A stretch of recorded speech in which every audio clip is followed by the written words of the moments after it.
A partir da ideia de Demócrito, né, veio esse cientista chamado John Dalton. O que Dalton fez? Ele criou a teoria atômica. E com essa teoria, o que ele falava? Ele falava que toda matéria ela era constituída por pequenas partículas esféricas, maciças e indivisíveis. Para a gente imaginar, a gente conhece essa teoria como uma bola de bilhar. Essa teoria ela explica a constituição da matéria. Naquela época, ainda existiam apenas 50 elementos químicos. Hoje em dia a gente já tem 112 elementos químicos, né? Portanto, a teoria de Dalton quer dizer que toda matéria é constituída por átomos de um mesmo elemento químico ou de diferentes elementos químicos. Essa notação de símbolo, ela é simples e funcional, e logo vários químicos da época, eles adotaram esses símbolos e que hoje ainda permanece inalterada, mantém o mesmo símbolo, não mudou. Então isso vocês veem que já existe há um bom tempo, né? Como vocês já sabem, a ciência ela é dinâmica sempre, né? Ela sempre está em constante mudança. E alguns cientistas eles não estavam contentes com a teoria de Dalton e achavam ainda que faltava algo a mais ali. Não era simplesmente que o átomo ele era formado por pequenas partículas, esférica, maciça e indivisível, não. Muitos aí discordavam dessa teoria de Dalton. A gente tem na sequência que é J.J. Thomson. O que Thomson ele afirmava na época? Que os átomos eles são formados por partículas menores e que eles são divisíveis. Isso daí é o principal da teoria de Dalton. De Thomson, desculpa. Dalton dizia que os átomos eles eram o quê? Indivisíveis.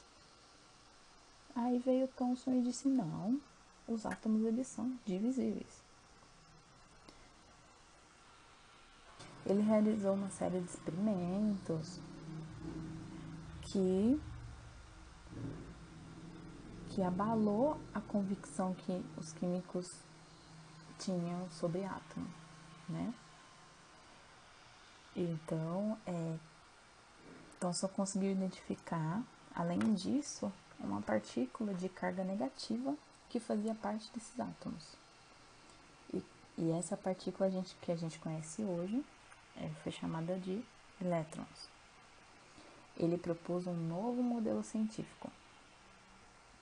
Como ele considerava que os átomos eram eletricamente neutros, a existência de partículas negativas, os elétrons, indicava a presença de cargas positivas, de tal maneira que o total de cargas negativas no átomo deveria ser igual ao total de cargas positivas.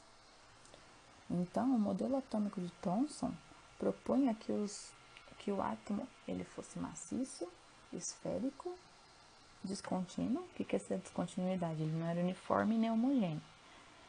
E formado por um fluido de cargas positivas, no qual ali ele ficava disperso nesses elétrons. E aí, Thomson, como que ele associava esse modelo dele? Que nem eu escrevi para vocês aí, é um pudim de passas, né? Tem um esqueminha aí do lado que ele associava esses elétrons e essas cargas positivas com um pudim de passas, né? E com isso, no final do século XIX, foi descoberta a radioatividade também. Existem elementos químicos como o urânio que emite partículas e radiações. Uma dessas partículas foi chamada de partícula alfa. Que então, a partir disso, a gente caminha para esse próximo cientista aí,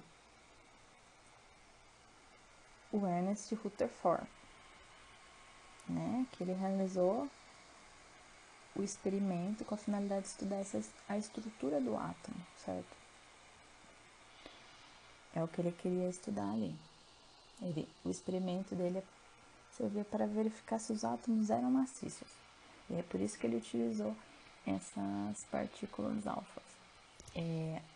Embora Rutherford ele tenha sido um dos mais brilhantes cientistas no século XX, e além disso ele fez inúmeras descobertas importantes e tal, só que ele é mais conhecido por esse experimento, no qual ele tentou verificar se os átomos eram realmente maciços, como eu já disse antes.